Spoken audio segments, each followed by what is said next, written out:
Le royaume est à l'intérieur. Aller à la rencontre du royaume à venir appelle nécessairement à un parcours d'intérieur à 3 étapes. À l'étape A, nous sommes tous des aveugles, enfermés dans d'épaisses ténèbres, éloignés de toute vision.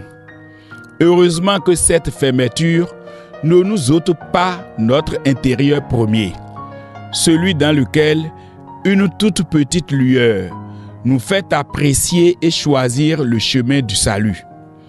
Bien qu'aveugles, nous pourrons faire chemin avec le Christ et aller jusque dans sa maison. La foi suppose une cécité première relative et il ne faut jamais s'en alarmer. À l'étape B, Dieu initie avec nous un dialogue. Le dialogue de la foi qui se vit dans une sorte d'intériorité. Ce n'est qu'à la maison que Jésus demande aux 2 aveugles: que voulez-vous que je fasse pour vous?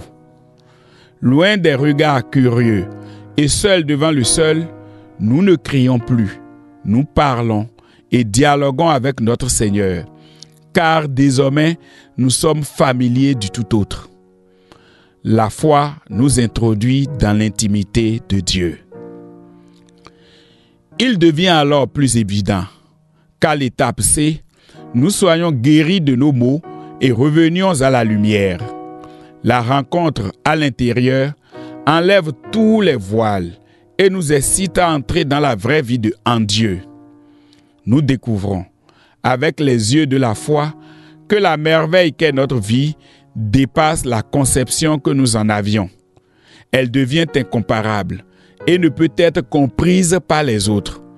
N'en parler à personne est l'injonction de celui qui nous a guéris.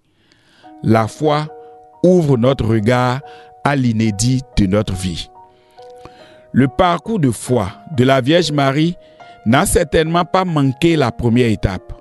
Le mystère de l'Annonciation et de la Visitation dévoile aisément la profondeur de sa vie intime avec Dieu et la valeur de l'élévation dont Dieu l'a gratifiée. Elle chante alors le Magnificat et devient pour tous les croyants la première sur le chemin de la foi. Marie, Mère sur le chemin de la foi, priez pour nous.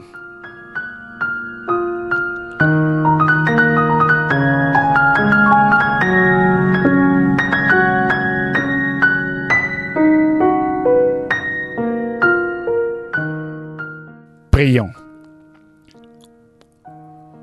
Maman Marie, toi qui es la première sur le chemin de la foi, ne manque pas de nous conduire tous.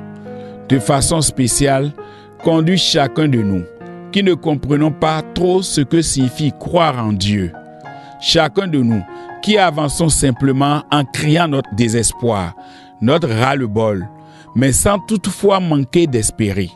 Ouvre-nous les yeux de la foi, afin que nous embrassions tout le trésor caché dans notre vie, trésor précieux que Dieu y a déposé. Donne-nous de nous aimer plus encore, grâce à ce que nous contemplons de nous-mêmes dans la foi. Nous pourrons alors avancer vers le bonheur intime que Dieu nous donne.